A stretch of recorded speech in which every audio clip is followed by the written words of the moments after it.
Overall, I think my favorite thing about Last Boss Queen is how the more I see of what Pride can do, whether in flashbacks or basically how the game would go, or in current day actions like watching her casually cut through metal and bullets, I mean, every step of the way, I just sit back and say, you know what? Yeah, that is a villainess. That is something that actually feels terrifying. It's not just someone who was a little mean or did a little torturing. No, like, she is legitimately an OP, potentially witch, or the greatest ally you will ever have. And as we currently see with what's going on in the show, we see her doing a lot of good things, but it's like every step of the way you look at what she can do and it's like no wonder anyone would be scared of not only the position of power she's in and not knowing if she's going to navigate things correctly, but just knowing just how difficult someone like that can be if push comes to shove and she needs to be put down. It's a remarkable show, and I sound like a broken record, but shoot me. Now, I do have a full live reaction, episode 10 of Last Boss Queen, available on my Patreon, so if you would like to see that, head on over there because they're supporting. This was a good one. It was very different than what I was expecting, because after last week, we understood that, okay, we got through Val, and we're going to rescue these two people, right? That mean clearly a lot to him, even though he is kind of under the assumption that, no, they don't matter that much. And very quickly, we see just how good someone like Stale is for an operation like this. Almost immediately, you just shrink everyone down to kid size, and then you're just teleporting these smugglers into prison cells as the guards are ready to beat their face in, and it's like, okay, I guess, this is going to be a very quick rescue operation. I mean, they very much made it look like, our boy can just teleport everyone around. Like, he can teleport the chains off of each other, he can take the prisoners back home, like, it was just looking like everything was like, well, I guess all's well that ends well. And then they found a way to naturally extend this in a pretty normal way, because, if you were to ask, I think a lot of people, okay, if someone has the ability to teleport anyone, because as we remember, right, at the beginning of the show, he could really only teleport people that was his own weight. Now, at this point, it doesn't matter if he's in this kid form because his age shrunk or anything, like, he can do a lot.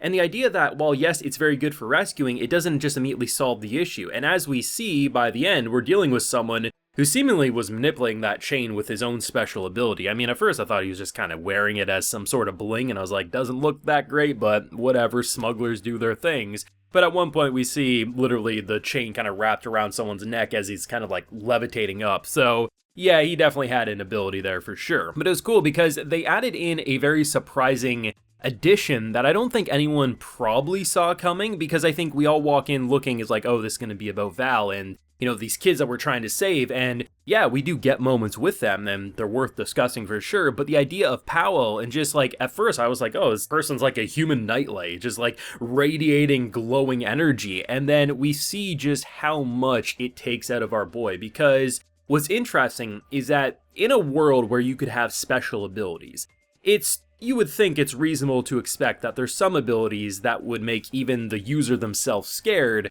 because maybe they don't know how to control it and it just hurts people. And as we see by the end, someone just trying to get to him, to calm him down, to teleport him to safety, he was taking a mad beating. Like, he was literally, his skin was like singeing, right? Like, he was getting scars from the burns, and you can tell it took a lot out of him. But it was really interesting because, I figured, and seemingly this is what happened, if his emotions could calm down, he probably wouldn't be all sparky and zapping fools left and right. And seemingly by getting through to him in a very calm way, that's exactly what happened.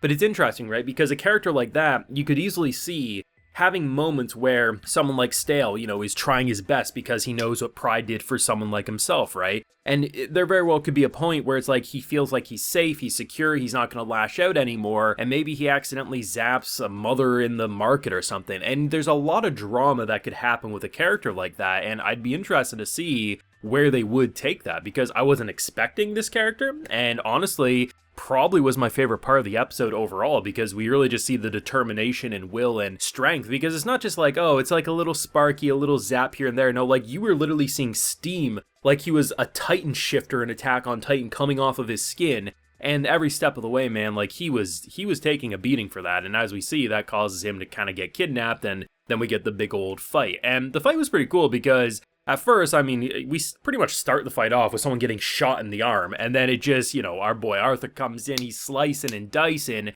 and just the way they handled that scene was so perfect, because honestly, I don't know why, because, we have seen her fight and kick ass, but for some reason I was like, I'm not expecting Pride to be the one to do maybe a finishing blow. And technically she didn't do the finishing blow, but the entire reason we were able to give the sword to the knight in order to do so is because of Pryde's actions. Our boy gets like chained up, strangled, and she comes in, slices that metal, and it's like he had the right reaction. How are you? You can't slice through metal. That's just, you know, that's just foolish. That can't happen. And they have this one shot where there's like multiple chains and she just does this elegant slice and it just all evaporates pretty much. And I'm like, oh my god, man. And if that wasn't crazy enough, then he starts shooting bullets, and it's not once, it's like 3 or 4 times, and she's just, it's like a lightsaber cutting through some blasters. And I'm like, man, thank God she is on our side, because could you seriously imagine someone who can master politics by reading a book, who can watch someone swing a sword and become a master swordswoman? Like, it's just, holy hell, this is a built different villainess. And anytime I've talked about, either on the channel or I've read and discussed villainess stories that have come out, one of the biggest things I would see time and time again is that people would say, okay, yeah, they were a pretty horrible person, but it's like, you know, the villainess reverse thing that's going on here, like, okay, now you're the villainess, you need to navigate these flags. It's like, they really weren't that bad. Like, they were maybe a bitch or a dick, but like, they weren't like these evil monsters that it's like, oh my god, we have to be so scared of, right? And like a show like with Baccarina, that worked for me because it was more comedy direction, but like a show like this that is taking itself seriously, it is so right and so refreshing to show a character who legitimately seems like the most powerful person in this world. Not only is she future queen, which means that she holds a lot of people's lives in her hands, her general character, her build, her powers just get more and more intense, and the more she fights, the more she's in political meetings, the stronger she'll become. And there's going to be more and more points where she'll have to make decisions and try to justify them, because as she progresses, she gets farther and farther away from things that she can remember from the game. And in doing so, she doesn't know she's making the right decisions. And no political ruler will ever know for sure. They have to follow their gut. But when you have a queen who can literally cut through metal and deflect bullets, it does make you worried about what could make someone even like our girl snap someday. Not because of the game, but just because of all the things and the weight on her shoulders. It could make anyone snap. And I think that's the charm of this, is they actually make the villainess that we're now following actually seem OP